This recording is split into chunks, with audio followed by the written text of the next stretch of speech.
The storm hit the northern ridge like a living thing that night, angry, violent, and unforgiving. I remember the cold, how it bit through my worn jacket, how my hands shook as I clutched the medical supply pack they'd given me for the hunt. Not that anyone expected me to actually use it. I was there because the Crescent Fong pack needed bodies to fill the ranks during the monthly territory run, a formality, a placeholder. My dark hair hung in wet tangles across my face as I stumbled behind the others, their powerful forms moving through the undergrowth with an ease I'd never possess. Wolves born into strength, into belonging. And then there was me. Alina Ward. Human, breakable, tolerated only because my mother had been a healer before the sickness took her. They kept me around the way you might keep an old set of bandages, useful occasionally, but never irreplaceable. "Keep moving, Sarah," one of them called back, not bothering to turn around. His voice carried that particular tone I'd grown accustomed to over the years. Not quite contempt, but close enough. Indifference with edges. They called me Sarah. My mother had named me Alina, but somewhere along the way, the pack had decided it was too much effort to remember. So Sarah I became. Simple.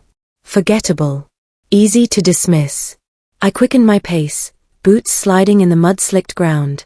The forest seemed darker than usual tonight, the towering evergreens blocking out even the weak moonlight struggling through the storm clouds. Somewhere in the distance, thunder rolled like a warning. My mother used to tell me stories before she died. Not the sweet kind other children got, no fairy tales or happy endings. She told me about survival, about how the smallest creatures in the forest often lived longest because they knew when to be still, when to run, when to bare their teeth despite having nothing to fight with. "Courage isn't the absence of fear, Alina," she'd whispered during one of her final nights, her hand burning with fever in mine. "It's choosing compassion when fear tells you to close your heart." I hadn't understood then. I was only 14, and all I wanted was for her to stop talking about death and get better. But now, at 24, shivering in a forest full of creatures who could tear me apart without effort, I understood. Every day I chose to stay, to help, to try to matter. That was my small rebellion against the fear that whispered I should run and never look back. A howl split the night. Not the communal call of the pack, but something else. Something wrong. The wolves ahead of me froze as one, their heads snapping toward the sound. Even in human form, their senses were sharper than mine. I saw the shift in their postures, the casual arrogance replaced by alert tension, predatory focus. "That's from the western border," someone said. A man named Garrett, one of the senior warriors. His voice was tight. "Near the Alpha King's private grounds." My stomach dropped. The Alpha King rarely joined these expeditions. River Blackthorn was always somewhere else, managing territory disputes, meeting with allied packs, carrying the weight of leadership like a crown made of thorns. I'd seen him only a handful of times, always at a distance. Tall, broad-shouldered, with eyes the color of storm clouds that seemed to look through you rather than at you. Eyes that had seen too much, held too much grief. They said he'd lost his mate 5 years ago in a rogue attack. That he'd never recovered.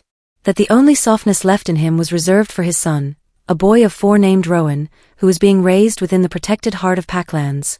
Another howl. This one closer. And underneath it, a sound that made my blood freeze. A child's scream. The pack erupted into motion. Bodies shifting mid-stride, clothes tearing as fur and muscle took their place. Within seconds, wolves the size of horses were tearing through the underbrush toward the sound, leaving me alone in the sudden silence of rain and thunder. I should have stayed put. Should have waited like the fragile human I was, like the placeholder they saw me as. Instead, I ran. My legs burned as I crashed through branches, thorns tearing at my clothes and skin. My lungs screamed for air in the cold rain. I had no speed, no strength, no way to help. But that child's scream had carved itself into my chest, and I couldn't stop moving. My mother's voice echoed in my memory. "Choose compassion when fear tells you to close your heart." I burst into a clearing just as lightning split the sky. The scene before me was chaos. 6 wolves, pack warriors I recognized, were fighting against something massive and wrong. At first, I thought it was a bear, but no bear moved like that. Its body was twisted, muscles bulging unnaturally beneath matted fur. Its eyes glowed red in the lightning flash, and foam dripped from its jaws. Rabid. Infected. Corrupted by something dark and ancient. The kind of creature that didn't stop until it was dead. And there, pressed against a fallen log, was a child. He couldn't have been more than 4. Small, terrified, his face streaked with tears and mud. He was trying to crawl backward, but his leg was bent at an angle that made my stomach turn. Broken. His eyes, storm grey, exactly like the Alpha King's, were wide with terror. Prince Rowan. The infected beast lunged toward him, breaking past the wolves with terrifying speed. I moved without thinking. My body crashed into the child just as claws raked the air where he'd been. I felt the impact, the boy's small form solid against mine as we rolled behind the log. I curled around him instinctively, making myself a shield, pressing his face against my chest so he wouldn't see. "Close your eyes," I whispered against his hair. "Don't look. Don't look." The first arrow hit my shoulder. Silver-tipped. Meant for the beast. The pain was instant, blinding, like liquid fire spreading through my veins. I heard myself scream, but I didn't move. Couldn't move. Rowan was beneath me, and if I moved, he died. The second arrow hit my ribs. The third slammed into my back. The fourth pierced my hip. The fifth, gods, the fifth, buried itself in my lower spine. I couldn't feel my legs anymore. Couldn't feel anything below my waist except the burning spread of silver poisoning through my human blood. But I could still feel the child breathing beneath me. Small, rapid breaths against my chest. Alive. Still alive. Somewhere beyond the haze of pain, I heard roaring. Not the beast, something else. Something massive and furious and desperate. The creature's weight disappeared from above me. I heard the sickening crack of bones breaking, the wet tear of flesh. A wolf's savage snarl, deeper and more powerful than any I'd ever heard. Then silence. Except for the rain. And the thunder. And my own labored breathing. Gentle hands, too large to be human, rolled me carefully onto my back. I blinked through the rain and the haze of pain and saw him. River Blackthorn. The Alpha King. He'd shifted back to human form, kneeling naked in the mud beside me, his massive frame trembling. His hands, shaking, covered in blood that wasn't his, moved over the arrows embedded in my body like he couldn't comprehend what he was seeing. "Rowan," I managed to whisper. "Is he? He's safe." River's voice broke on the words. "He's safe because of you." He lifted Rowan from beneath me with one arm, passed him to a warrior who'd appeared at his shoulder. Then he turned back to me, and I saw something I never thought I'd see. The Alpha King was crying. Silent tears mixed with rain on his face as he touched my cheek with trembling fingers. "Why?" he whispered, the word raw and broken. "Why would you do this?" I tried to answer. Tried to tell him what my mother had taught me about compassion, about choosing to protect even when you had nothing to fight with. But the darkness was rising, warm and soft and inevitable. The last thing I saw was River's face above me, his storm-grey eyes wide with something I couldn't name. The last thing I heard was him screaming for healers, his voice desperate and shattered. And then there was nothing. I woke to white. Not the soft white of clouds or snow, but the sterile, unforgiving white of medical facilities. Fluorescent lights hummed somewhere above me, too bright even through my closed eyelids. Every breath I took felt like swallowing glass. I tried to move and immediately regretted it. Pain exploded through my body, not the sharp, immediate agony of the arrows, but something deeper. A bone-deep burning that radiated from 5 distinct points across my torso and back, spreading through my veins like slow-moving fire. "Easy." A calm voice cut through the haze. "Don't try to sit up yet. Your body's been through trauma it shouldn't have survived." I forced my eyes open, blinking against the brightness until the room came into focus. Medical wing. I'd been here before years ago, helping my mother prepare herbal supplements for pack members too proud to visit human hospitals. A man stood beside my bed, late 50s, gray-haired, wearing the practical clothes of a pack physician. Dr. Hale. I recognized him vaguely, though we'd never spoken directly. "How long?" My voice came out as a rasp, throat raw like I'd been screaming. 3 days. He pulled up a chair, sat down with the careful movements of someone delivering news that wouldn't be easy to hear. "You were unconscious for 3 days. Frankly, it's a miracle you're awake at all." 3 days. I stared at the ceiling, processing. The child. Prince Rowan. Is he completely unharmed? Dr. Hale's expression softened. Not a single scratch. His leg was broken, but it's already healed. You know how fast young wolves recover. He paused. You shielded him perfectly, Alina. He survived because of you. Alina. Not Sarah. The sound of my real name from a pack member's mouth felt strange, unfamiliar, like hearing a language I'd forgotten I spoke. The arrows, I said. I remember, 5. Maybe more. 5, he confirmed. All silver-tipped. All meant for the infected rogue, but you were in the line of fire. He pulled out a tablet, showed me scans that meant nothing to my untrained eyes. We removed them all, but the damage was severe. Silver poisoning in a human body is catastrophic. It destroys tissue at a cellular level. By the time the Alpha King got you here, you'd lost nearly half your blood volume. I remembered River's face above me in the rain, the tears mixing with storm water, the way his hands had shaken. How did I survive? Dr. Hale was quiet for a moment. Then he said, werewolf blood transfusions. Multiple donors. It was the only option. The words hung in the air between us. Werewolf blood.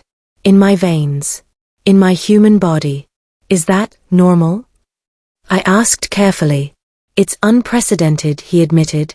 We've never attempted it on this scale. The Alpha King ordered it personally. Said he didn't care about protocol or tradition, he wanted you alive. Dr. Hale leaned forward. Your body accepted it. Against all medical logic, your system integrated wolf blood and used it to heal damage that should have killed you. I looked down at my hands. They looked the same, pale, human, fragile. But I could feel something different beneath my skin. A warmth that hadn't been there before. A strength that felt borrowed, like wearing someone else's clothes. What does that mean? I whispered. Long term. Honestly, we don't know. You're still human, your heartbeat, your scent, your cellular structure. But the wolf blood may have altered things. Enhanced healing, possibly. Longer lifespan. We'll need to monitor you closely. Before I could respond, the door opened. 6 warriors entered in formation. I recognized them all: Garrett, the senior warrior who'd spoken during the hunt. Ilara, a female fighter with scars across her knuckles. For others whose names I'd never learned because they'd never bothered to speak to me. They moved to the foot of my bed with military precision. And then, in perfect unison, they knelt. My breath caught. Alina Ward, Garrett said, his voice formal and resonant. On behalf of the Crescent Fong Pack, we honor your sacrifice. You are human, yet you displayed courage greater than most wolves will know in their lifetimes. You saved our prince. You took arrows meant for a beast. You refused to move even as silver burned through your veins. Ilara spoke next, her voice thick with emotion. We failed to protect Prince Rowan. But you succeeded where we could not. We kneel in respect and gratitude. I didn't know what to say. Didn't know what to do with the sight of werewolf warriors, creatures who could tear me apart without effort, kneeling before my hospital bed like I was someone who mattered. I'm not, I started, but Garrett cut me off gently. You are, he said firmly. Whether you accept it or not. They rose as one, filed out silently, leaving me alone with Dr. Hale and a confusion I couldn't process. That's been happening every few hours, Dr. Hale said quietly. Pack members coming to pay respects. Some bring gifts. Flowers. Food. One woman brought you a handmade blanket.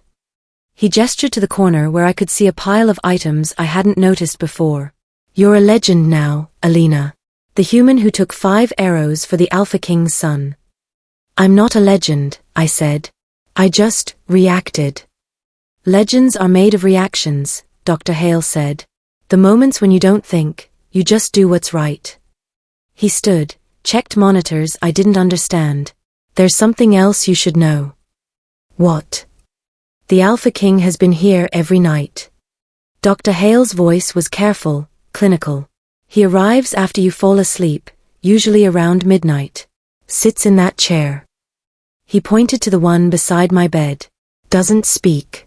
Doesn't touch you. Just watches you breathe. He stays until dawn, then leaves before you wake. My chest tightened. Why would he do that? You saved his son, Dr. Hale said simply. His only child. The only family he has left. He paused at the door. But I think it's more than gratitude. I think seeing you nearly die broke something in him that's been frozen for 5 years. After he left, I lay there trying to imagine it. River Blackthorn, the Alpha King, sitting silently in the darkness watching me sleep. Making sure I was still breathing. Still alive. It should have felt invasive. Instead, it felt like being seen for the first time in my life. Hours passed. Nurses came and went. I managed to eat some broth, take medication that dulled the burning in my veins. The sun moved across the window until the room filled with golden afternoon light. And then the door opened again. River Blackthorn entered like a storm barely contained. He looked wrecked. Dark circles bruised the skin beneath his eyes. His jaw was shadowed with days of stubble. His clothes, a simple black shirt and jeans, were wrinkled like he'd slept in them, if he'd slept at all. But it was his eyes that stopped my breath. Storm gray, bloodshot, haunted. Fixed on me with an intensity that made me feel like the only thing in the world that mattered. "You're awake," he said, voice rough and raw. "Dr. Hale called me." I came as soon as he stopped, seemed to struggle with words. "How are you feeling?" "Alive," I said. Apparently against the odds. Because I ordered them to use werewolf blood. He moved closer, stopped at the foot of my bed like he was afraid to come nearer. I didn't ask permission. Didn't consider the risks. I couldn't let you die. "Thank you," I said quietly. He flinched like the words had struck him. "You're thanking me? Alina, you took 5 arrows meant for my son. You threw yourself over him without hesitation. You should have died in that clearing, and it would have been my fault for not getting there faster." "It's not your fault." "What's your name?" he interrupted. I blinked. "What?" "Your real name." He stepped closer, desperation bleeding into his voice. "They've been calling you Sarah for years. But Dr. Hale called you Alina. Which is it?" "Alina," I said softly. "Alina Ward. My mother named me that. But the pack, they decided it was easier to call me Sarah." Something in him broke. I watched it happen, saw the fracture in his carefully controlled expression, the way his shoulders sagged like he'd been carrying weight too heavy to bear. "Alina," he repeated, testing the shape of it. "They didn't even give you the respect of your own name." He pulled the chair to my bedside, collapsed into it like his legs wouldn't hold him anymore. Up close, I could see the tremor in his hands, the rawness of eyes that had cried too much and slept too little. "I can't stop seeing it," he said, voice barely above a whisper. "You. Bleeding. Holding Rowan. Refusing to let go even as the arrows." He stopped, swallowed hard. "Do you know what you looked like when I pulled you out from under him?" I shook my head. Like death. Like something already gone that was fighting to stay just long enough to make sure he was safe. A tear slid down his cheek. He didn't bother wiping it away. "I thought I'd lost you." A stranger who'd shown more courage in 5 minutes than I'd seen in 5 years. "And I realized I didn't even know your name." "River." "You called me that," he said. "When you were unconscious. Feverish. You kept saying, 'River, the child is safe.' Over and over. Like making sure I knew was more important than your own pain." I didn't remember that. Didn't remember anything after his face above me in the rain. "Rowan's safe," I said. "That's what matters." "No." His voice turned fierce. "You matter. Your life matters. Not because of what you did, but because you," he stopped again, seemed to realize he was saying more than he'd intended. "I've been coming here every night. Watching you breathe. Making sure you were still alive. Dr. Hale probably told you." "He did." "Does that bother you?" "No," I said honestly. "It makes me feel seen." His expression softened, crumbled. "You should have always been seen, Alina. You should have been valued, protected, respected. Instead, we treated you like—" "It's okay," I interrupted gently. "It's not okay." He stood abruptly, paced to the window. "Nothing about this is okay.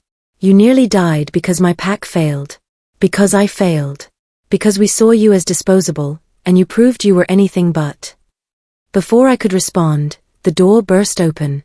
A small figure flew into the room, barely pausing before scrambling onto the edge of my bed with complete disregard for medical equipment. Rowan. The little prince looked exactly like his father, storm-gray eyes, dark hair falling across his forehead. But where River's expression was haunted and heavy, Rowan's was open, desperate, overwhelmed with emotion too big for his small body. "You're awake," he cried, and then he was sobbing, small hands clutching at my blanket. "You're awake. You're okay. The angel is okay." "Hey," I said softly, carefully touching his hair. "I'm okay. See? I'm right here." "You saved me," he sobbed. "The monster was going to eat me and you jumped on me and you wouldn't move even when it hurt and Daddy said you were bleeding and I thought you were going to die like Mama and I prayed and prayed." "Rowan," River said gently, moving to pull his son back. "Alina needs rest." "No." Rowan clung tighter. "She can't leave. Please don't leave. Please don't die." My heart shattered. I looked at River over Rowan's head and saw the same pain mirrored in his eyes. The fear of losing someone again. The desperate need to hold on to something precious. "I'm not leaving," I promised, even though I had no idea if it was true. "I'm right here." Rowan finally calmed enough for River to gently pull him into his arms. The boy buried his face in his father's neck, still crying, still trembling. "He's been asking for you every hour," River said quietly, "wanting to know when the angel would wake up." "I'm not an angel," I said. "You are to him," River replied. "You're the person who loved him enough to die for him. That makes you something beyond human in his eyes." He sat back down, Rowan still in his lap, and for a moment, we just existed in silence. A broken king, his traumatized son, and the human woman who'd thrown herself between them and death. Finally, River spoke again. "I want you moved," he said. I blinked. "What?" "Out of the medical wing. Somewhere safer. More comfortable." He met my eyes. "My residence. The Alpha's estate. You'll have your own room, private care, everything you need to heal properly." "River, I can't." "You can," he said firmly. "And you will. Because Rowan needs to see you're safe. Because you deserve better than this sterile room. Because," he stopped, jaw tightening. "Because I need to know you're protected. That if anything happens, I'm there." It wasn't a request.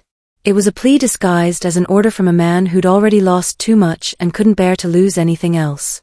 I looked at Rowan, whose gray eyes watched me with desperate hope. I looked at River, whose walls were crumbling with every word.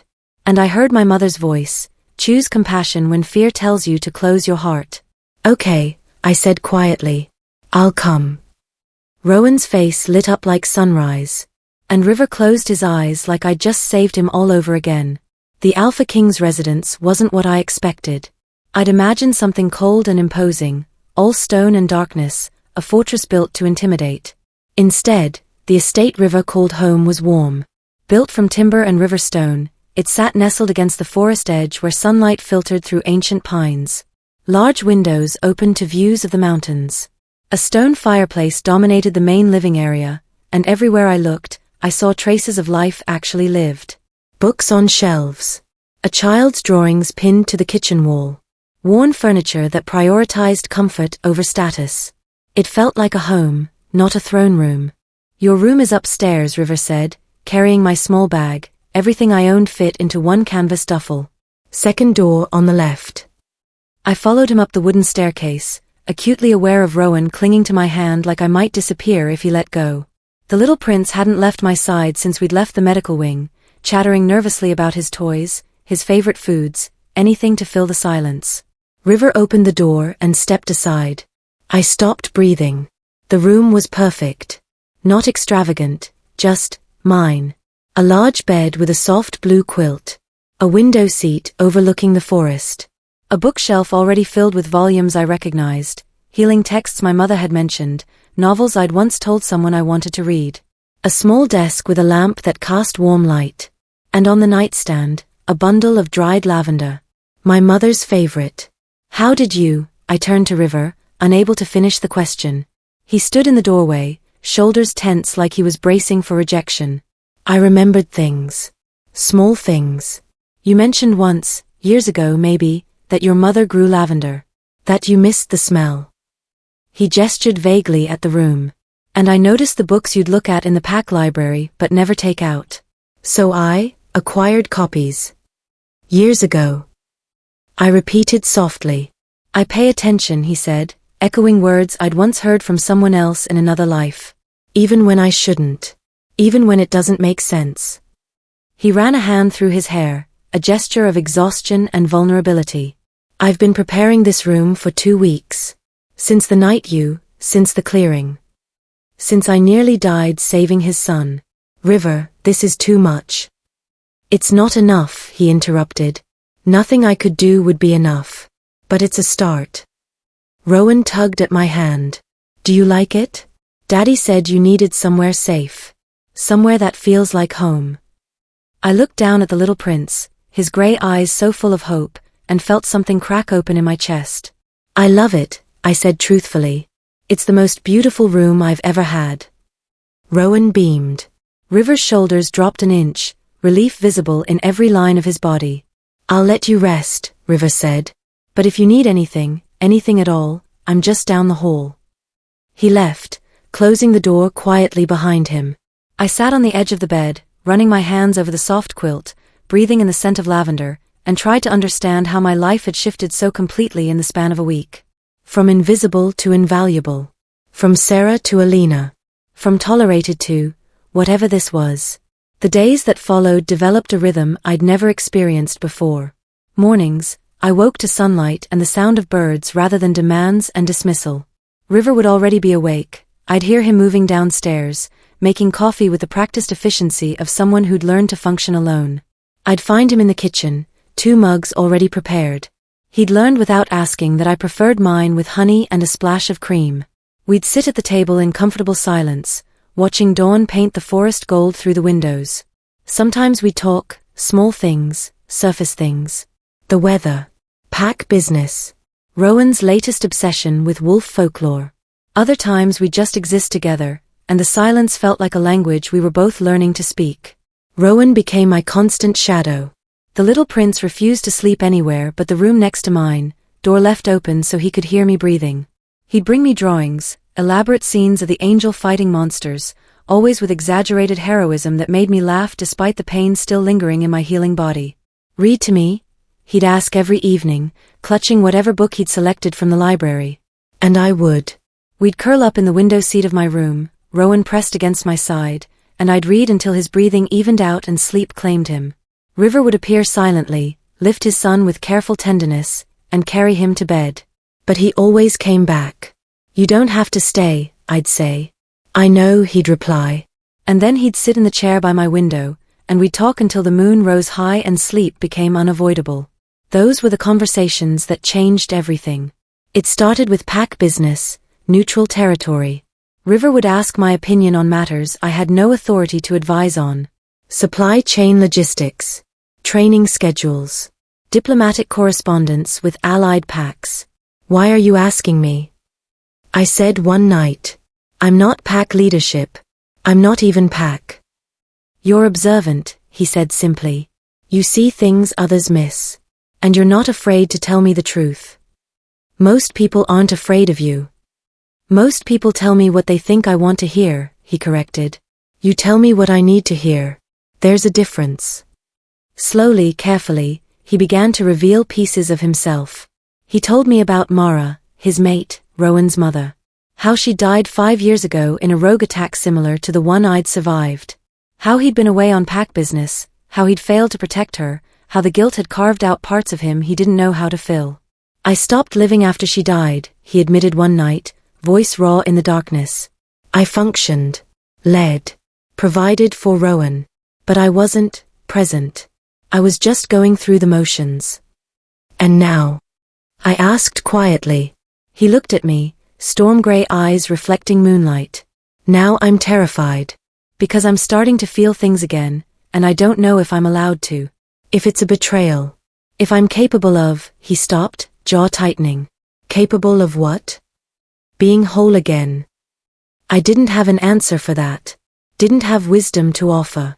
So I did what my mother taught me, I offered compassion instead. Grief doesn't have rules, River, I said. And healing isn't betrayal. It's survival.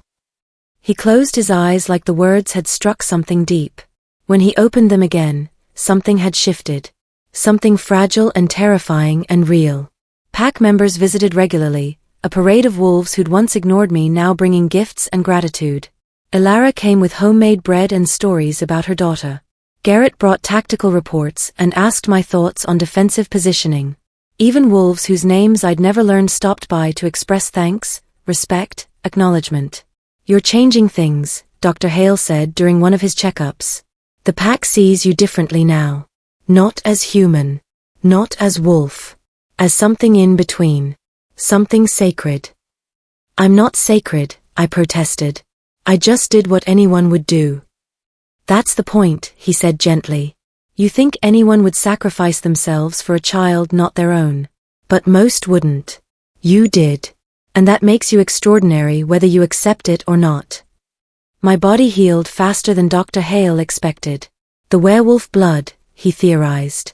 My wounds closed, scars forming where the arrows had entered, 5 silver marks across my torso and back. They didn't hurt anymore, but they remained visible, permanent reminders of the night that changed everything. River noticed them one evening when I'd rolled up my sleeves to help with dishes. He'd frozen, staring at the scar on my shoulder where the first arrow had struck. Does it hurt? He asked, voice tight. Not anymore. He reached out carefully, fingers hovering just above the mark without touching. I did this to you. My warriors. My failure to protect. River, stop. I caught his hand, held it between both of mine. You didn't do this. A monster did. And I survived. I'm here. Stop carrying guilt that isn't yours. His fingers tightened around mine, trembling. I don't know how to stop. Then let me help you, I said. He looked at me like I'd offered him something impossible and precious. And maybe I had. The messenger arrived on a cold morning 3 weeks after I'd moved into the Alpha King's residence. I was in the kitchen making tea when I heard the commotion, wolves gathering outside, the formal tone of official business. River appeared from his office, tension visible in his shoulders. What is it? I asked. Regional summit, he said grimly. Mandatory gathering of all allied alpha packs. Neutral territory. 2 weeks. I set down my mug. Why mandatory? Because tensions are rising. Rogue attacks increasing. Some packs are questioning old alliances. He pulled out the official summons, scanned it with obvious displeasure. And apparently, rumors about the human who took 5 arrows have spread beyond our borders. My stomach dropped. Rumors. You're famous, Alina, he said, not sounding pleased about it. The story's been spreading through pack networks. Some alphas want to meet you. Others. He trailed off, jaw tight. Others what? Others think you're a threat. A human gaining influence in wolf politics. They're calling for your exile. Or worse. Ice slid down my spine. Worse how? River's eyes darkened. Some believe humans protecting wolf children undermines natural order.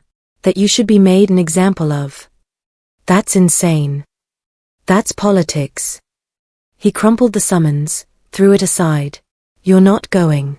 I'll attend alone. You'll stay here where it's safe. No. He stopped, stared at me. What? I said no. I stood, met his gaze directly. If they're talking about me, threatening me, using my actions as political ammunition, I should be there. I should face them. Alina, you don't understand what you're asking. Regional summits are volatile. Alphas challenging each other. Old grudges surfacing. It's dangerous even for wolves. Then it's definitely dangerous for a human, I agreed. But I'm not hiding. I'm not letting other people define what I did or why I did it. My voice strengthened. I saved Rowan because it was right.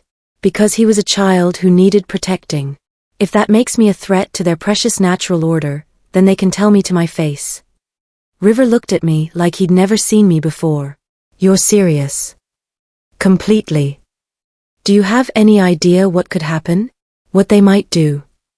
Yes, I said calmly. And I'm going anyway. Something fierce and proud flashed in his eyes. You are the bravest person I've ever met.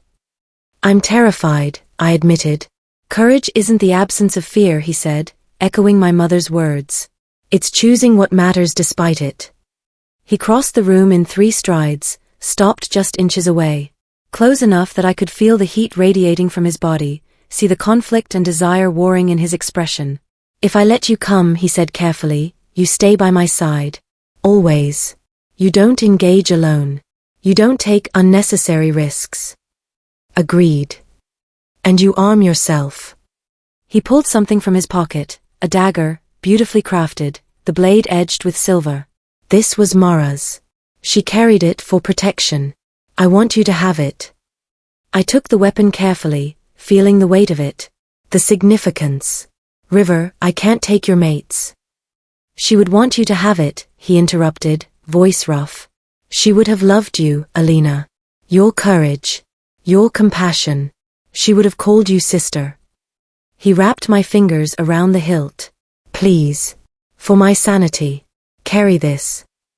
Our hands remained joined around the dagger, neither of us pulling away. I would die if anything happened to you, he whispered. The words hung between us, too much, too soon, too real. But neither of us took them back. Then we'll make sure nothing does, I said. He lifted our joined hands, pressed his forehead against them, eyes closed like he was praying. 2 weeks, he said. We have 2 weeks to prepare you for the most dangerous political gathering of the decade. No pressure. He laughed, a real sound, rusty from disuse but genuine. You're going to change everything, Alina Ward. The entire supernatural world. And they're not going to know what hit them. From the doorway, Rowan's small voice interrupted, Is Alina going away? We both turned. The little prince stood clutching his stuffed wolf, eyes wide with fear. Not away, I promised, crossing to kneel before him. Just on a trip. With your daddy. And then we'll come right back. Promise, he whispered. I held out my pinky finger, a gesture my mother used to make with me. Promise. Rowan linked his tiny finger with mine, sealing the vow. River watched us with an expression I couldn't name, something broken and healing and overwhelmed with emotion. That night, after Rowan had fallen asleep and River had carried him to bed, the Alpha King returned to my room as he always did. But this time, he didn't sit in the chair.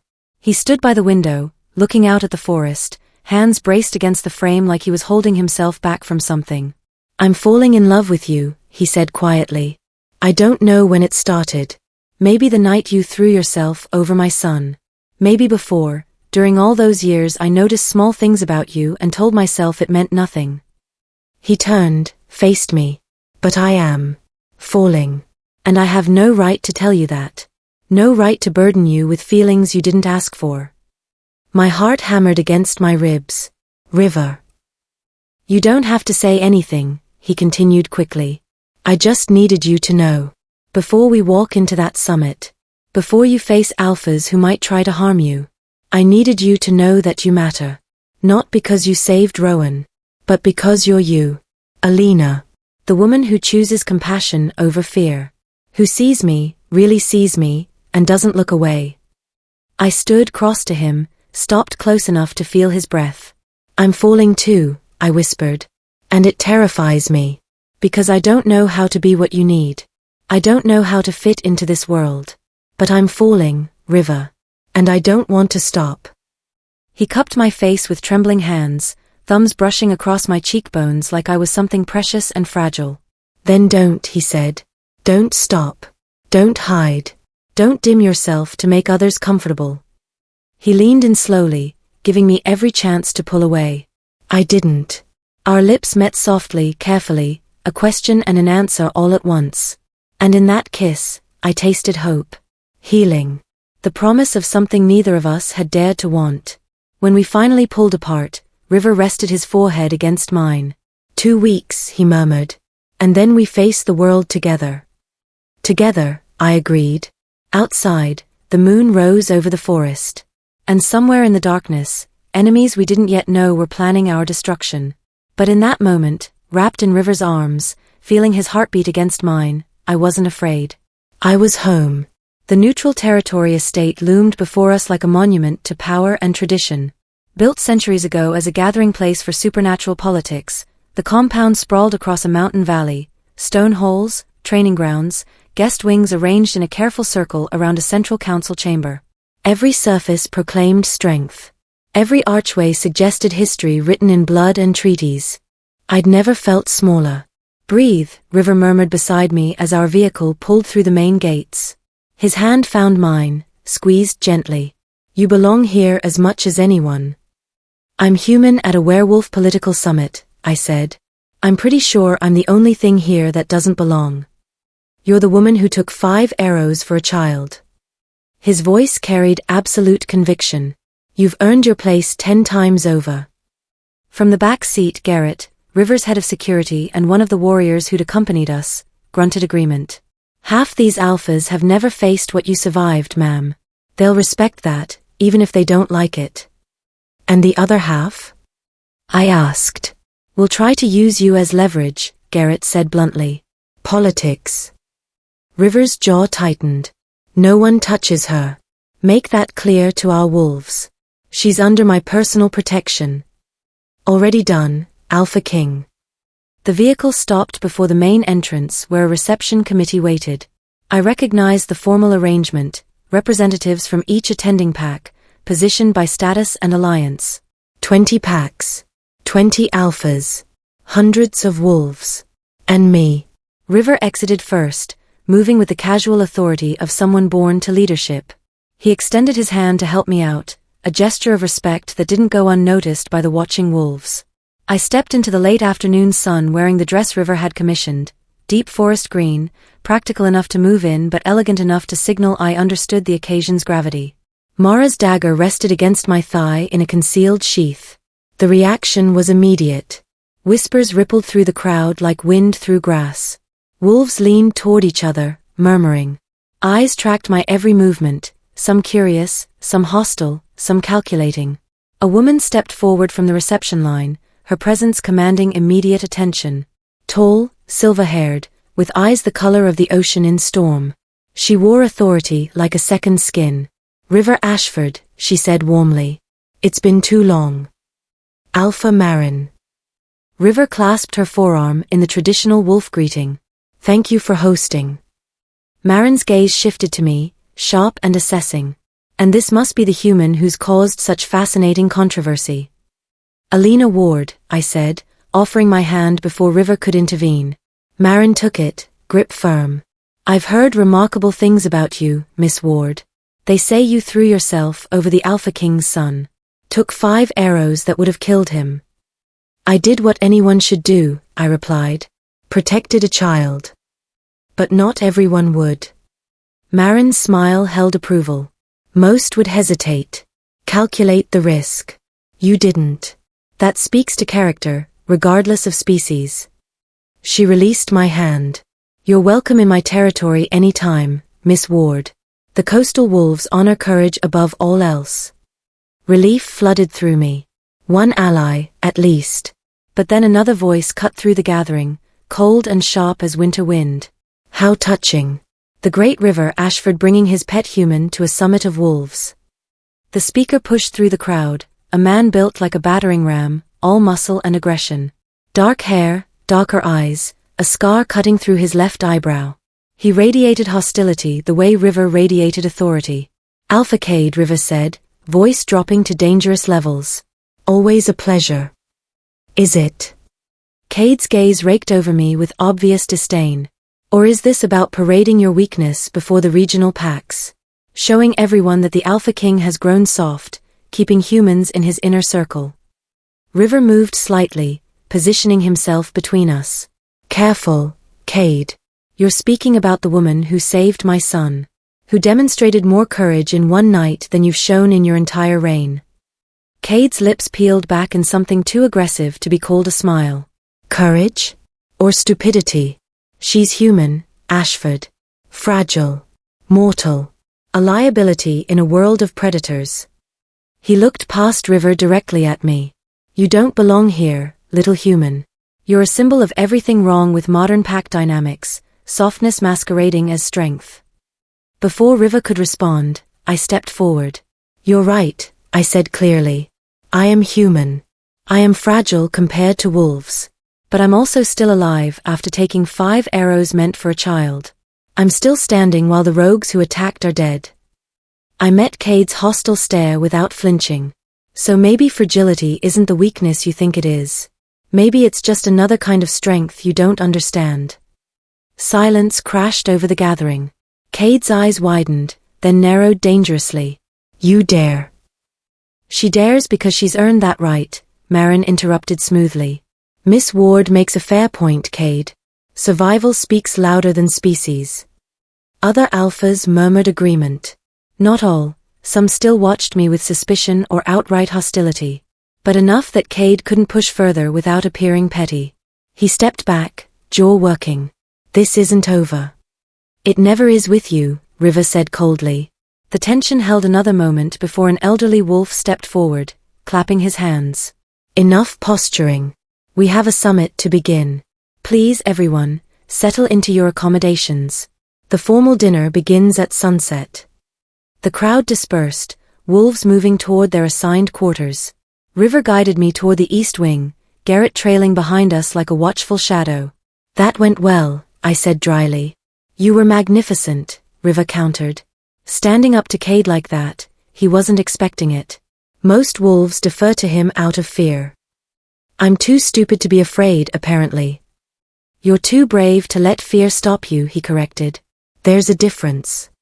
We reached our rooms, connected suites with a shared sitting area. Rest before dinner. You'll need your strength. River. He pulled me close, pressed his forehead to mine. I know you're scared. I am too. But we face this together, remember? You're not alone. I breathed in his scent, pine and rain and something uniquely him. Together. The formal dinner was a carefully orchestrated display of pack politics. Long tables arranged by alliance and status. Formal dress. Servants moving through candlelight with platters of food that seemed designed more for show than sustenance. Every word measured. Every gesture calculated. I sat beside River at the head table, acutely aware of eyes tracking my every movement. Marin sat to my left, a buffer of goodwill. Cade positioned himself directly across, radiating hostility. The meal progressed through multiple courses and mounting tension. Finally, during the main course, an alpha from the Northern Territories, a grizzled wolf named Theron, stood and cleared his throat. I think we should address the elephant in the room, he announced. Or rather, the human. All conversation ceased. Miss Ward's presence here raises questions, Theron continued, not unkindly. Questions about the boundaries between human and wolf societies. About the precedent her heroism might set. What precedent? River asked, voice dangerously calm. That humans are capable of courage? That they're worth protecting? That they belong in our political structures, another alpha interjected. That they should have influence over pack affairs. I have no influence, I said quietly. I have no authority. I'm here because I was invited, not because I demanded recognition. But you've received it anyway, Cade cut in. Pack members treating you like royalty. Warriors deferring to you. You've become a symbol, Miss Ward, whether you intended it or not. A symbol of what? Marin challenged. Weakness, Cade said flatly. The erosion of what makes us wolves. We are predators. Alphas. We don't need humans playing guardian to our children, it makes us look incapable of protecting our own. She didn't play guardian, River said, voice cutting like a blade. She was guardian. She put herself between my son and death while my warriors were still processing the threat. She acted when others hesitated. Because she didn't understand the danger, Cade shot back. Ignorance isn't bravery. I set down my fork carefully. You're right. I didn't fully understand the danger. But I understood that a child was about to die. And I understood that I could stop it. I looked around the table, meeting eyes one by one. You want to debate whether humans belong in wolf politics? Fine. Debate. But don't pretend my species makes my actions less valid. Don't diminish what happened because it's inconvenient for your worldview. Well said, Marin murmured. Naive, Cade countered. You think one act of self-sacrifice makes you worthy of respect? Of a place among us? I think it makes her worthy of basic human decency, an unexpected voice said. A younger alpha, maybe 30, with kind eyes, stood from a middle table. My name is Finn. Riverside Pack. And I think we're missing the point. Miss Ward didn't ask for recognition. Didn't demand a seat at this table. She's here because she survived something extraordinary and alphas wanted to meet her. Why are we treating her like a threat instead of acknowledging her courage?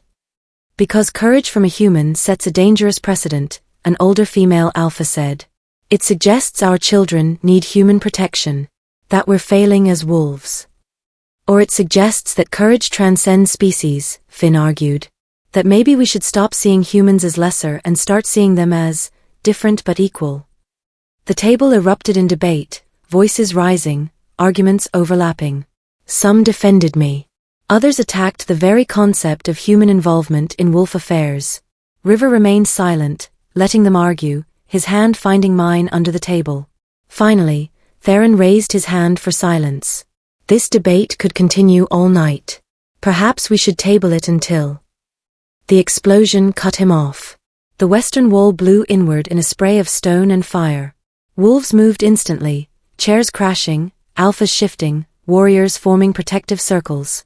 River yanked me behind him as screams erupted from the outer halls. Rogues! Someone shouted. Breach in the western wing. Then the attackers poured through the shattered wall. They were nothing like the rogues who'd attacked before. These were organized. Armed. Moving with military precision. They wore black, faces covered, weapons coated in silver. And they were heading straight for me. Get her out. River roared, already shifting.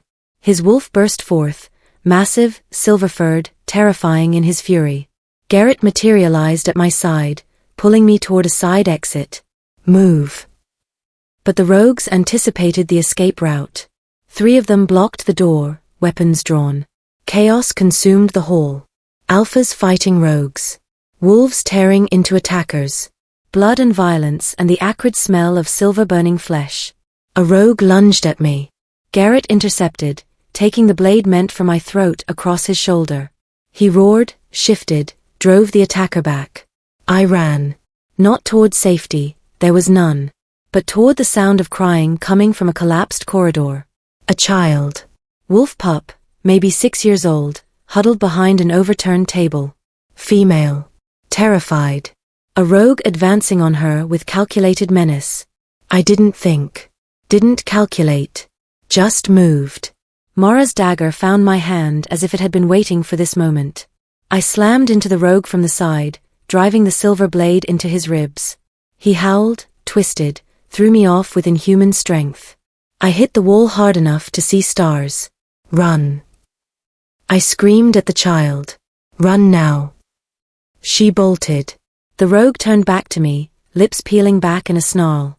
Stupid human. You should have stayed hidden. He lunged. I rolled, slashed with the dagger, caught his leg. Not deep enough to disable, but enough to slow him. He backhanded me, sent me sprawling. Blood filled my mouth. The dagger skittered across the floor. The rogue pinned me down, hands around my throat. The purists send their regards. My vision grayed. Air wouldn't come. I clawed at his hands, useless, mortal, dying. Then silver fur filled my vision. River's wolf tore the rogue apart. The violence was absolute. Brutal. Over in seconds. When River shifted back, kneeling over me, his hands were shaking. Blood covered him, the rogue's, not his. His eyes were wild with fear and fury. Alina. My name came out broken. Gods, Alina, breathe. I gasped, coughed, dragged air into burning lungs.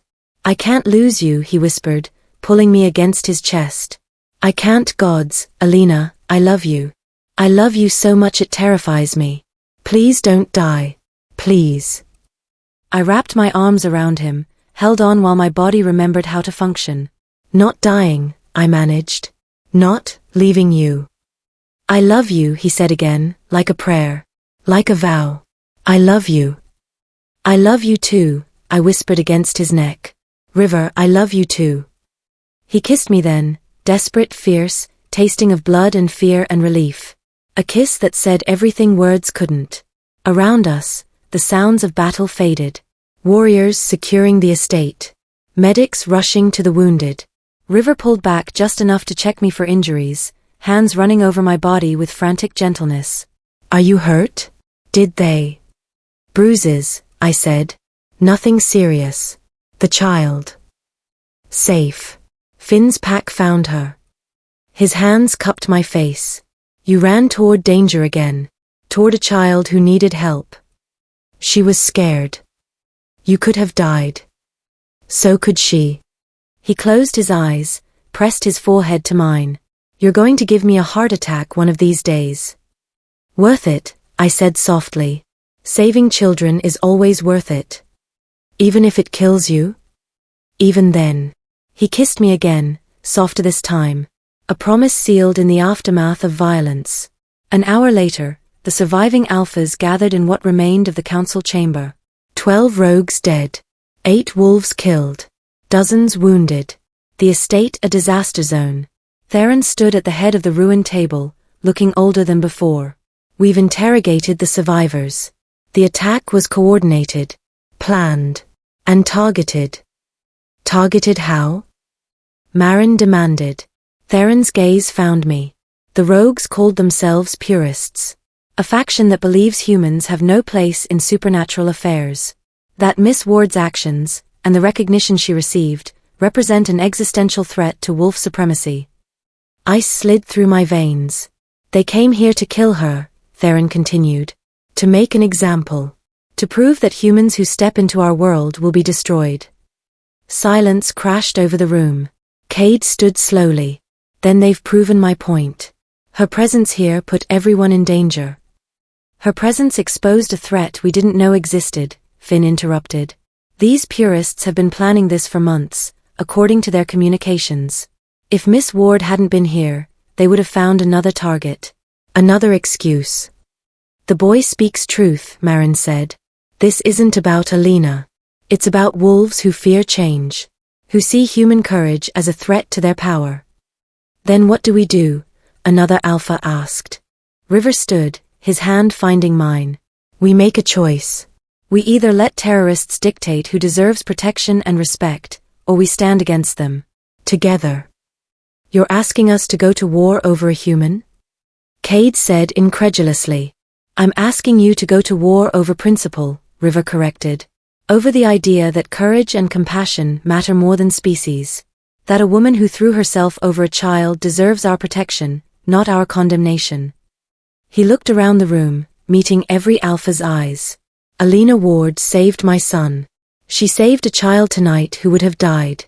She's shown more honor in a month than some wolves show in a lifetime. His voice strengthened. So yes. I'm asking you to stand with her. With us. Against wolves who believe might makes right and humans are disposable.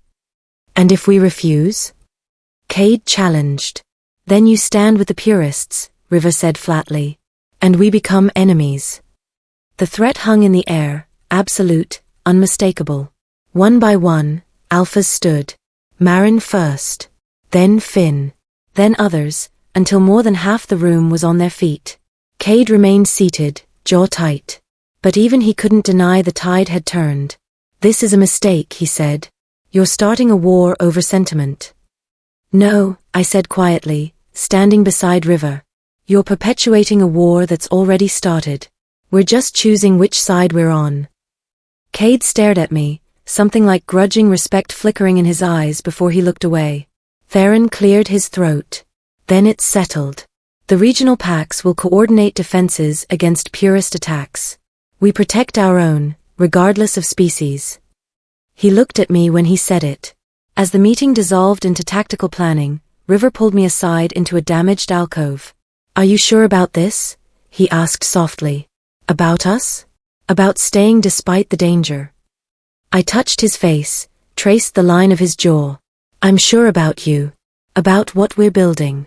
The danger was always there, we just know what it looks like now. I meant what I said, he murmured. I love you. Completely. Terrifyingly. I love you too, I whispered. And I'm not going anywhere. He kissed me like he was sealing a vow. A promise. A future neither of us had expected, but both of us would fight for. Outside, smoke still rose from the ruined wing. And somewhere in the darkness, enemies we'd made tonight were regrouping, planning, preparing for war. But in that moment, held in River's arms, I wasn't afraid. We'd face it together. Whatever came next. Together. The investigation took 3 days. 3 days of interrogating captured rogues, tracking financial records, following threads of conspiracy that led back to places no one wanted to look. I spent those days in our suite, healing from bruises that painted my throat purple and yellow, while River coordinated with Alpha representatives and hunted for truth. Garrett stood guard outside our door, refusing relief shifts.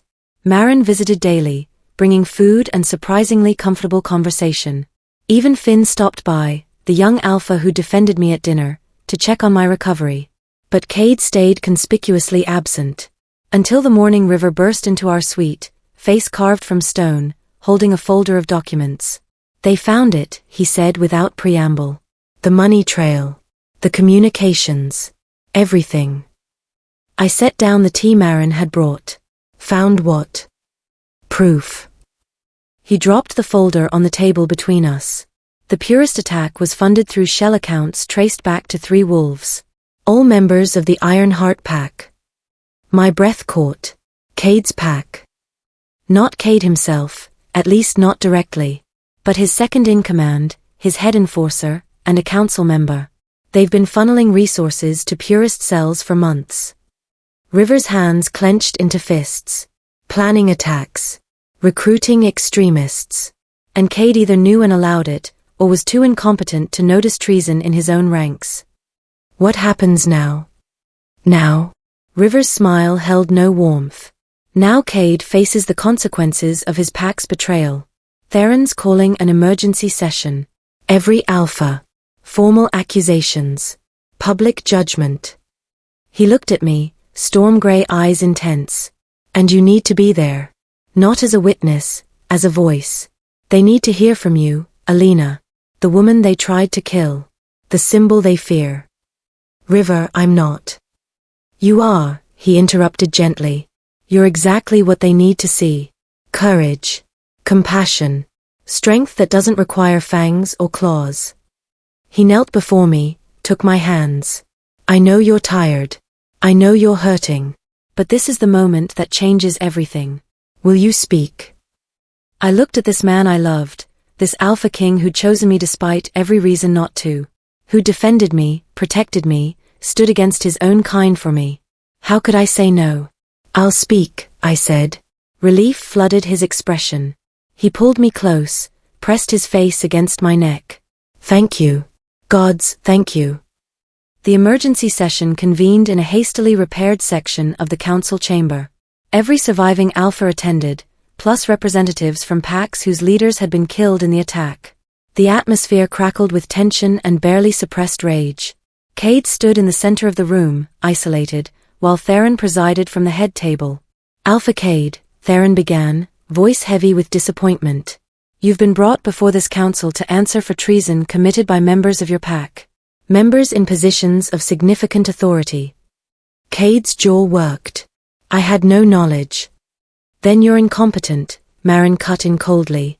Your second-in-command was funding terrorist attacks and you noticed nothing? Your head enforcer was recruiting extremists and you remained oblivious? That's either complicity or catastrophic failure of leadership. My pack is loyal.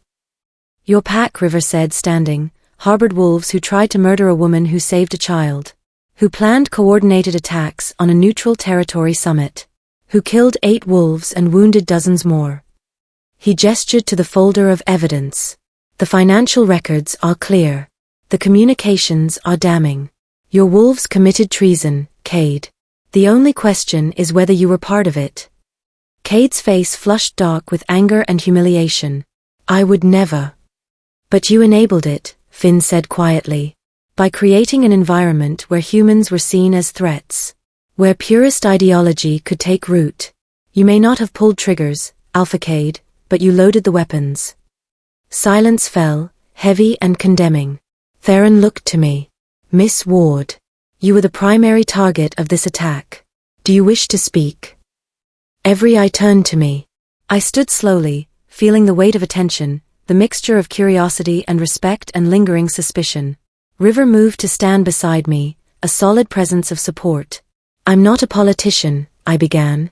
I don't understand pack law or supernatural treaties. I'm just a human who did what felt right, protecting a child who needed help. I looked around the room, meeting eyes. But I've learned something these past weeks. I've learned that courage isn't about being the strongest or the fastest or the most powerful. It's about choosing what matters when everything in you screams to run. It's about standing between danger and the vulnerable, even when you're terrified. Especially when you're terrified. My voice strengthened. The wolves who attacked me, who tried to kill me, who murdered pack members here, they weren't strong. They were afraid.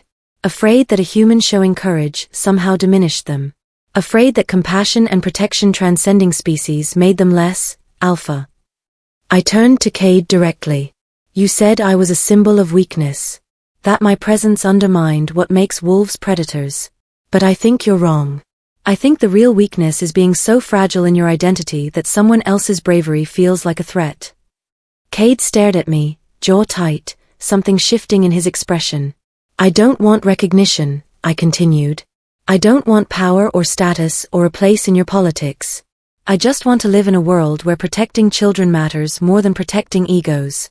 Where courage is celebrated regardless of who demonstrates it. Where humans and wolves can coexist without one side constantly proving dominance. I looked back to Theron. The wolves in Cade's pack who funded these attacks, they saw me as a symbol to destroy. But maybe I should be a symbol of something else. Of the possibility that we can be better. All of us. Together. I sat down, heart hammering, unsure if I'd said too much or not enough. The silence stretched for a long moment. Then Marin stood. I move that we establish formal protections for humans who demonstrate extraordinary courage in service to wolf packs. That we recognize their contributions as valid regardless of species. Seconded, Finn said immediately.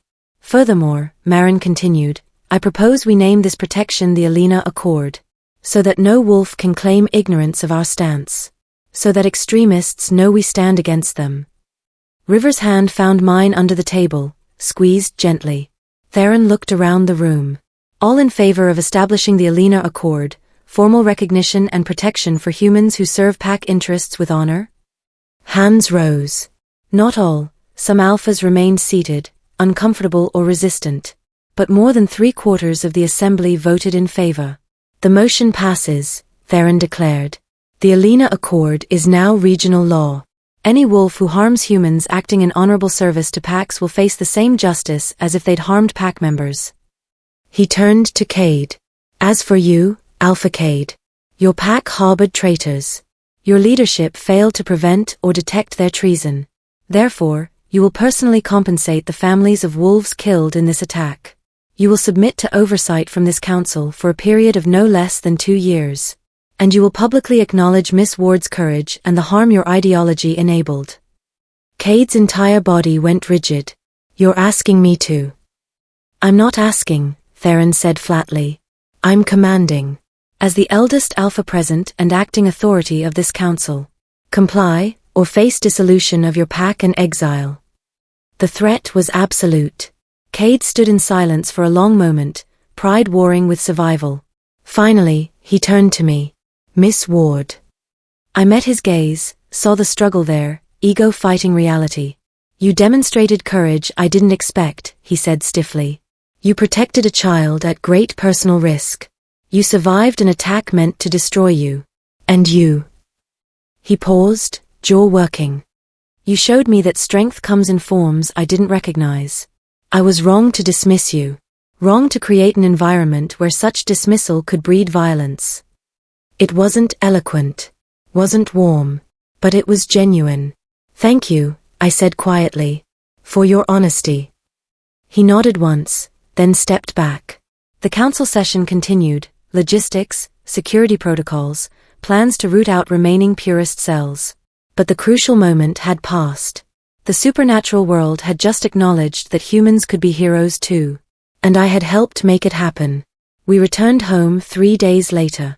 The journey back felt different. Wolves who'd ignored me before now nodded respectfully.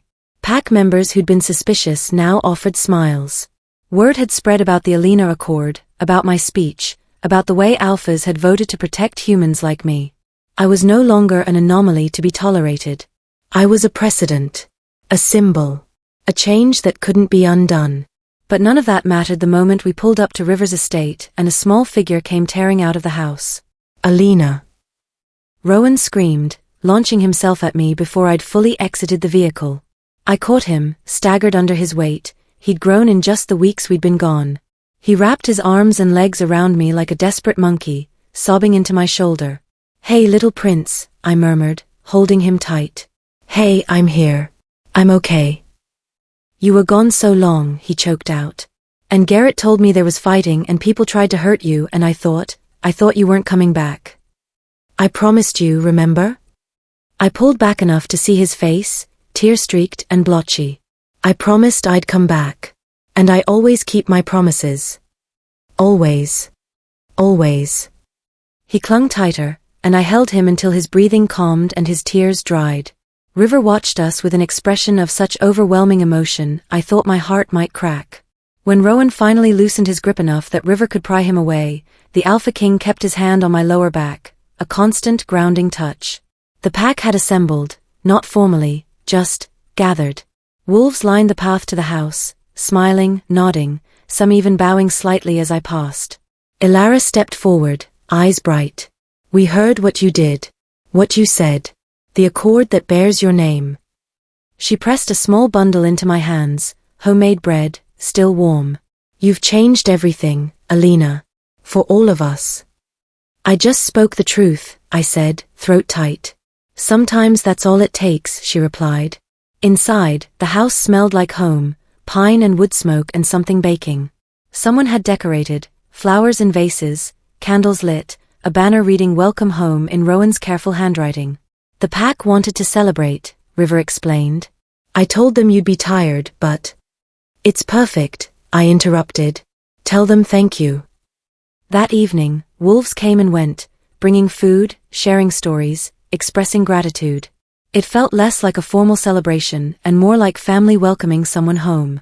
But as night fell and guests departed and Rowan finally collapsed into exhausted sleep, River found me standing on the back porch, looking out at the forest. "Overwhelmed?" he asked, joining me at the railing. "Grateful," I said. "Terrified. Hopeful. All of it at once." "That sounds about right."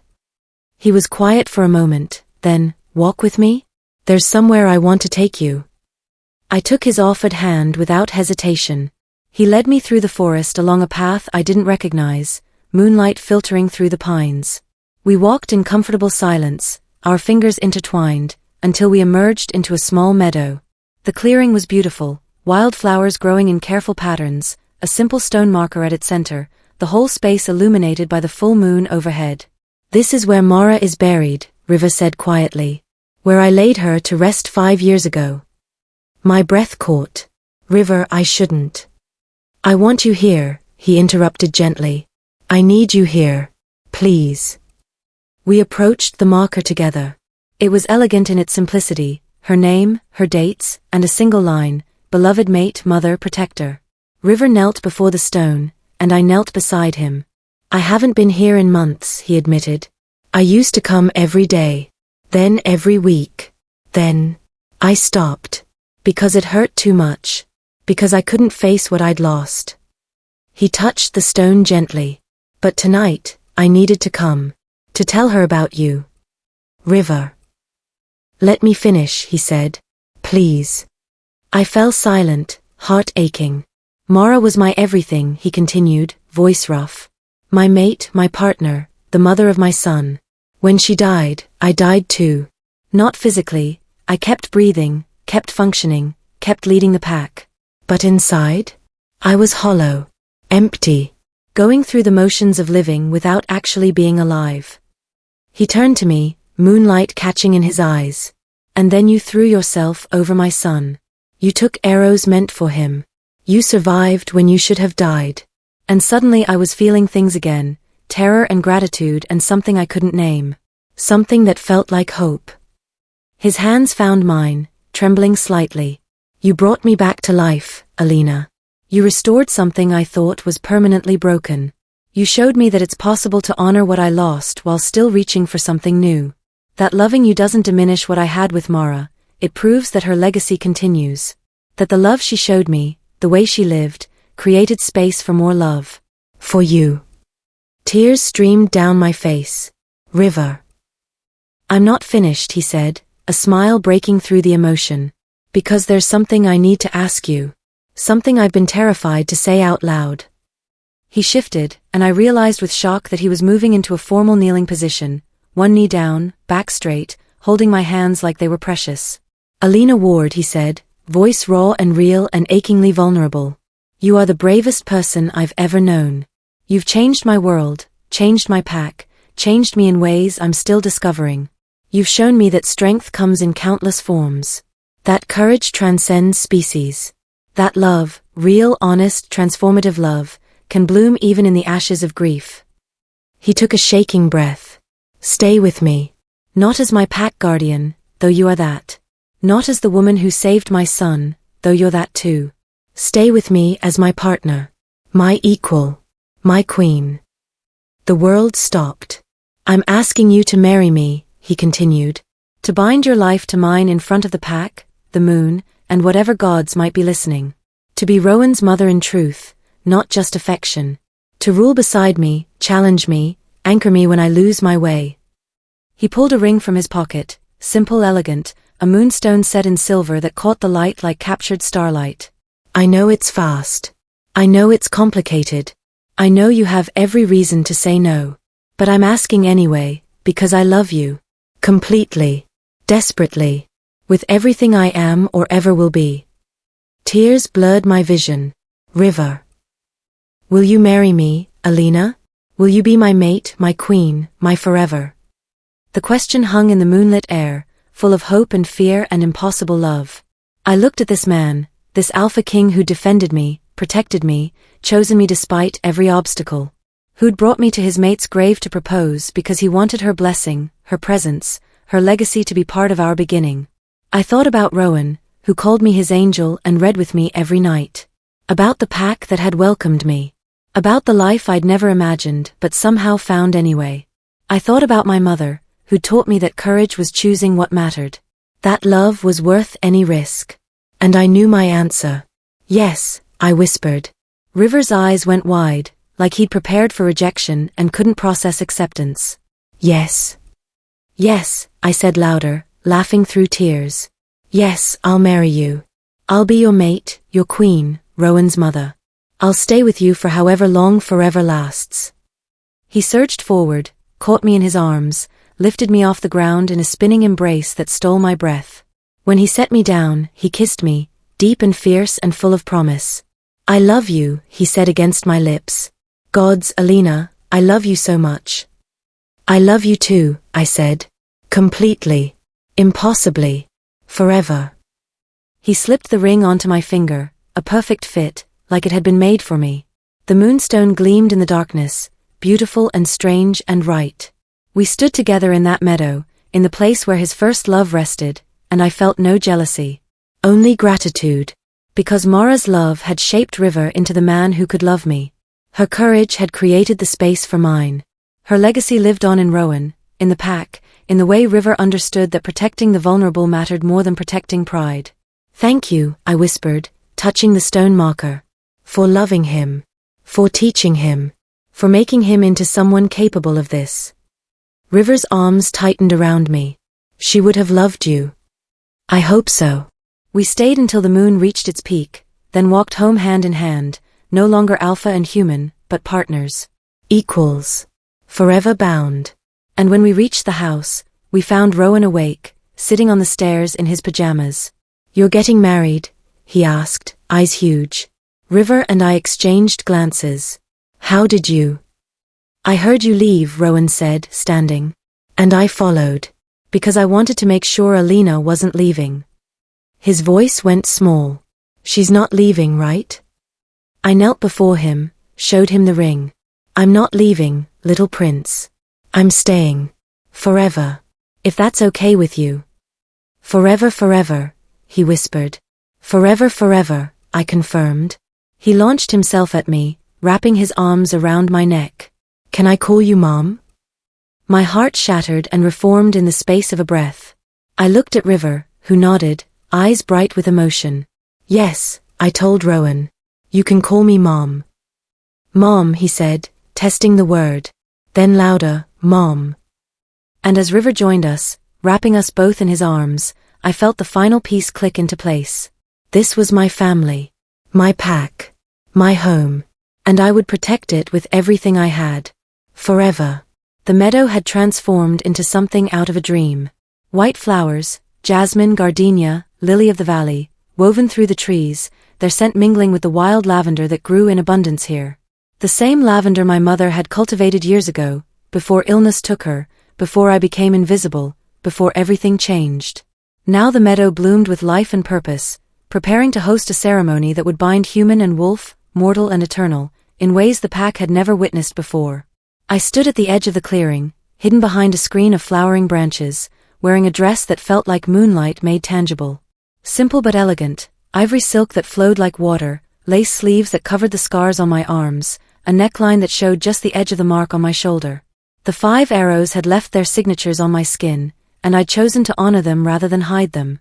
They were part of my story now. Part of who I'd become. You look beautiful, Alara said, adjusting my hair, worn loose and crowned with a circlet of wildflowers. Like something out of the old tales. The human queen who won a wolf king's heart. I didn't win anything, I said softly. We found each other.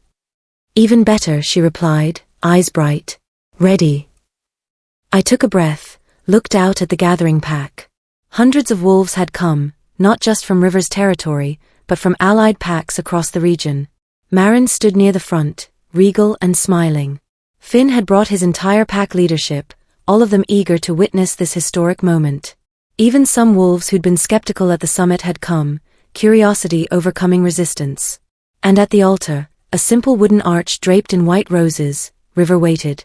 He wore traditional ceremonial dress, dark leather and silver, symbols of his rank as Alpha King embroidered across his chest. But it was his face that stole my breath. The vulnerability there. The hope. The love so overwhelming it seemed to radiate from him like heat. Our eyes met across the distance, and I saw him mouth 2 words, "You're here." Like he'd half expected me to disappear. Like this moment was too precious to be real. I smiled, felt tears prick my eyes. I'm here, I mouthed back. Always. The music began, traditional wolf songs blended with human melodies, a fusion that represented everything we were building together. And then Rowan appeared at my side, wearing his own formal outfit and carrying a velvet pillow with our rings. He'd grown in the weeks since the proposal, becoming more confident, more settled. The nightmares had faded. The desperate clinging had transformed into secure attachment. He looked up at me with those storm-gray eyes so like his father's and whispered, "Ready, Mama?" The word still caught me off guard. Still made my heart stutter. He'd started saying it tentatively a week ago, watching my reaction like he feared rejection.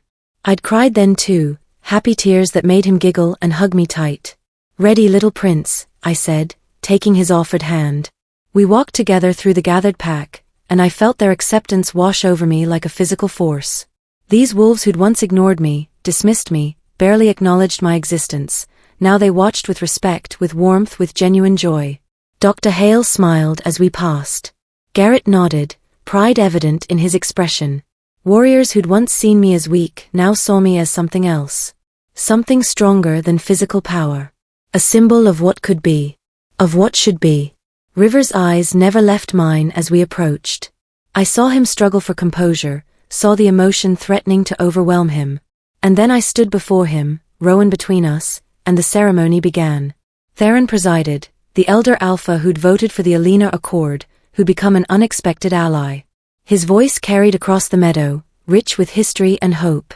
"We gather under the full moon to witness a union unprecedented in our history," he began. "The bonding of Alpha King River Ashford and Alina Ward, wolf and human, protector and protected, king and queen." He looked at us both. But this ceremony represents more than a marriage. It represents a choice. A declaration that love transcends species. That courage comes in many forms. That the bonds we forge matter more than the blood we're born with. River's hand found mine, squeezed gently. River Ashford, Theron continued. Do you take this woman as your mate, your equal, your queen? Do you vow to honor her courage, protect her humanity, and stand beside her through whatever challenges may come? River's voice came out rough, thick with emotion. I do. With everything I am. Alina Ward, Theron turned to me. Do you take this man as your mate, your equal, your king? Do you vow to honor his strength, embrace his world, and stand beside him through whatever challenges may come? I looked at River, this man who'd chosen me, defended me, loved me despite every obstacle, and felt absolute certainty. I do, I said clearly. With everything I am. Then speak your vows, Theron said, stepping back. River took both my hands, and I saw tears tracking down his face. Not weakness, raw, honest emotion he no longer tried to hide. Alina, he began, voice breaking. When I first saw you throw yourself over my son, I thought I was witnessing a tragedy. A human about to die for a child she barely knew. But you didn't die. You survived. And in surviving, you showed me what real courage looks like. He took a shaking breath. You've taught me that strength isn't about never falling. It's about choosing to stand again. You've shown me that love doesn't diminish when shared, it multiplies. You've proven that the greatest power isn't dominance. It's compassion chosen again and again, even when it's terrifying. His thumbs brushed across my knuckles. I vow to honor your humanity while celebrating your extraordinary spirit. I vow to protect you fiercely while respecting your independence. I vow to love you completely, build with you courageously, and face whatever comes knowing that together, we're stronger than anything that stands against us. Tears streamed down my face as I found my own words. River, I said, voice trembling. I was invisible for so long. I thought that was my destiny, to be overlooked, dismissed, forgotten. But you saw me. Even before the arrows, before the clearing, before everything changed, you saw me. You remembered small things. You noticed what others missed. I squeezed his hands. You've taught me that being seen, really seen, is the greatest gift anyone can offer. You've shown me that grief and love can coexist. That healing doesn't mean forgetting. That choosing to live fully, to love completely, honors everyone we've lost. My voice strengthened. I vow to stand beside you as your equal and partner. I vow to be the mother Rowan deserves while honoring the woman who came before me. I vow to protect this pack, this family, this future we're building, not because I'm Wolf, but because I'm yours. And you're mine. Forever. The silence that followed felt sacred. Then Theron spoke, the rings. Rowan stepped forward, practically vibrating with importance. River took the smaller band, silver etched with moonstone fragments, and slid it onto my finger beside the engagement ring. I took the larger band, matching silver, etched with symbols of protection and pack, and slid it onto his. By the authority of the regional packs and the blessing of the moon herself, Theron declared, I pronounce you bound. Mate and mate. King and queen. Forever united. River pulled me close, kissed me with such tenderness and joy that the world dissolved into nothing but us. And then the pack howled. The sound rose like thunder, hundreds of voices lifted in perfect unity, acceptance and celebration resonating through the forest. The ancient ritual of welcoming a new Luna, acknowledging her place in the pack's heart. I'd never heard anything more beautiful. When we finally pulled apart, River rested his forehead against mine. My queen, he whispered. My king, I replied. Rowan crashed into both of us, wrapping his arms around our legs. My family. And as we stood together, 3 instead of 2, whole instead of broken, I felt the final piece of my journey click into place. I belonged here. Not despite my humanity, but because of everything it represented. The weeks that followed settled into a rhythm that felt like coming home after a lifetime of wandering. My duties as Luna began gradually, River and the pack elders carefully integrating me into leadership without overwhelming me. I started with what I knew, healing, teaching, protecting the vulnerable. The pack school expanded to include both wolf pups and human children from allied families. I taught them together, showing by example that different didn't mean lesser. That cooperation mattered more than competition. Some lessons came from books. Others came from experience. "Why do you have scars?" a young wolf pup asked one afternoon, pointing at the mark visible above my collar. The classroom went silent, a dozen children watching to see how I'd respond. I touched the scar gently. "I got these protecting someone I love. Someone who couldn't protect himself yet." "Did it hurt?" a human girl whispered. "Yes," I said honestly. "It hurt terribly. But some things are worth the pain. Some people are worth the sacrifice." "Like what?" the pup asked. I smiled. "Like family. Like doing what's right even when it's hard. Like choosing courage over comfort." A small hand raised, Rowan, sitting in the front row like always. "My mama is the bravest person ever," he announced proudly. "She saved me. And now she saves everyone."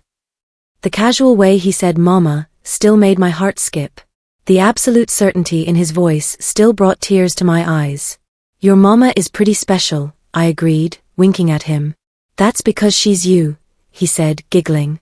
The other children laughed too, and the moment passed into lesson plans and lunch breaks and the beautiful mundane rhythm of life. But later, when the children had gone and I was organizing lesson materials, River found me. He stood in the doorway, watching with that expression he got sometimes, overwhelmed gratitude mixed with lingering disbelief that this was real. "What?" I asked, smiling. "You called yourself his mama," River said softly. "In front of the whole class. Without hesitation." "Because I am," I replied simply. "He's my son. Our son." River crossed the room in 3 strides, pulled me into his arms. "I love you," he murmured into my hair. "Sometimes I still can't believe you're real. That you chose this. Chose us." "Best choice I ever made," I said against his chest. We stood together in comfortable silence until he spoke again, voice tight. "I still see it sometimes. When I close my eyes. You covered in blood. Arrows through your body. Not breathing." His arms tightened. "It haunts me. The idea that I almost lost you before I even had you." I pulled back enough to see his face. "But you didn't lose me. I'm here. Alive. Healing. With you." "I know. Logically, I know." He touched my cheek gently. "But fear doesn't respond to logic. It just lingers." "Then when the fear comes," I said, taking his hand and placing it over my heart, "feel this. Feel me breathing. Feel my heartbeat. Feel the proof that I survived. That we survived." He closed his eyes, focused on the steady rhythm beneath his palm. "You ground me," he whispered. "When everything feels like it's spinning out of control, you're the anchor that holds me steady." "Good," I said. "Because you do the same for me." We stayed like that until Rowan came bursting in, chattering about his day, demanding dinner and attention and all the beautiful chaos of family life. That night, after Rowan had fallen asleep and the house had settled into quiet, I stood before the mirror in our bedroom, studying the scars the arrows had left. 5 marks across my torso and back, silver pale against my skin, raised slightly, permanent reminders of the night everything changed. They'd faded from angry red to gentle white, no longer painful but forever visible. River entered, stopped when he saw what I was doing. "Do they bother you?" he asked quietly. "No," I said, tracing the largest mark, the one over my heart. "They remind me of what matters. Of why I'm here." He came to stand behind me, looking at our reflection. "They're beautiful," he said. "Not because of the pain they represent. But because they prove you're a survivor. A warrior. Someone who chose love over self-preservation." I turned in his arms. "They saved more than Rowan that night." "What do you mean?" "They saved you too," I said softly. "You told me you'd stopped living after Mara died. That you were just going through motions. But my scars, my survival, brought you back. Made you feel again. Made you believe in second chances." His eyes glistened. "You saved my son. My pack. My soul." He kissed my forehead. "How do I ever repay that?" "You don't," I said. "You just love me. Build this life with me. Choose us every day the way I choose you." "Deal," he whispered. We held each other as moonlight painted the room silver, two people who'd found wholeness in the most unexpected way. 3 months after our wedding, the pack gathered for the traditional Luna ceremony, a formal acknowledgement of my role that required every pack member to witness and accept. I stood before them wearing ceremonial robes, River beside me, Rowan holding my hand. Theron presided again, his voice carrying across the assembled wolves. Alina Ward Ashford, he said. You came to this pack as human. You became guardian through sacrifice. You earned your place through courage. Today you are formally recognized as Luna, mother, protector, and heart of this pack.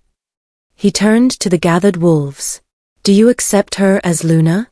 As your queen and guide? The response was immediate and overwhelming. We accept. The traditional howl rose again, and this time I understood what it meant. Not just acknowledgement, belonging. True, complete, unshakable belonging. When silence fell, I spoke. I came here invisible, I said, voice carrying. I thought that was my fate, to be overlooked, to exist on the margins, to matter to no one. But this pack, this family, this man beside me, you saw me. You gave me purpose. You showed me that courage comes in many forms and strength transcends species. I looked around at faces that had become dear to me. I promised to honor that gift. To protect the vulnerable. To teach with compassion. To lead with love. To be the Luna you deserve, not despite my humanity, but because of everything it represents. The pack erupted in celebration, wolves cheering, children laughing, joy radiating from every direction. River pulled me close, kissed me soundly. My Luna, he said. My queen. My everything. My king, I replied. My mate. My home. Rowan tugged at our joined hands. Can we eat now? I'm starving. We laughed, and the formal ceremony dissolved into celebration, food and music and the beautiful chaos of pack life. Later, as the party continued, I found myself standing at the edge of the forest with River and Rowan. The meadow spread before us, the place where I'd nearly died, where we'd married, where so much had changed. But it no longer felt haunted by violence. It felt sacred, blessed, a symbol of transformation. What are you thinking? River asked softly. I looked at my family, the man I loved and the child I'd claimed as my own. The pack celebrating behind us. The future stretching ahead, uncertain but full of possibility. I'm thinking about how much has changed, I said. How I used to measure my worth by whether anyone noticed me. Whether I mattered to anyone. Whether I'd leave any mark on the world when I was gone. And now? River prompted. I touched the scars beneath my clothes, the 5 marks that had changed everything. Now I know that worth isn't about being seen by everyone. It's about choosing to act when it matters. About protecting the vulnerable. About loving fiercely even when it's terrifying. I looked up at my husband. My scars saved more than a child. They saved a king who'd forgotten how to live. A pack that needed to remember compassion. A future that could have been lost to hatred and fear. River's eyes shimmered with emotion. You saved me, he whispered. In every way a person can be saved. We saved each other, I corrected. Rowan squeezed between us, looking up with that smile that could light the darkest night. Are we going to stand here all mushy? Or can we go back to the party? We laughed, and River scooped him up. Party it is, little prince. As we walked back toward the celebration, I took one last look at the forest, the place where I'd once been invisible, where I'd nearly died, where I'd found everything I never knew I needed. The scars on my body had healed. The wounds in my heart had closed. The emptiness I'd carried for so long had filled with love and purpose and belonging. I was no longer the fragile human girl who walked alone. I was a Luna, a queen, a mother, a survivor. I was seen, valued, loved. And I had proven to myself and to the world that compassion chosen again and again is stronger than claws, fangs, or fate. That courage transcends species. That sacrifice creates ripples that change everything. That love, real and fierce and imperfect, can transform kingdoms and hearts in equal measure. The 5 arrows had mocked me forever. But they'd also freed me. Made me whole. Made me home. And as I stood with River and Rowan at the edge of the forest, the pack celebrating behind us and the moon rising overhead, I smiled. Because this was my story. The human who became a queen. The sacrifice that saved a kingdom. The love that proved compassion is the greatest power of all. And it was only just beginning. In the years that followed, Alina Ward Ashford became legendary, not just among wolves, but throughout the supernatural world. Her story was told to children of all species as proof that courage comes in many forms. The Alina Accord expanded, protecting humans who served supernatural communities with honor. And in River's territory, human and wolf children grew up together, learning that different doesn't mean lesser.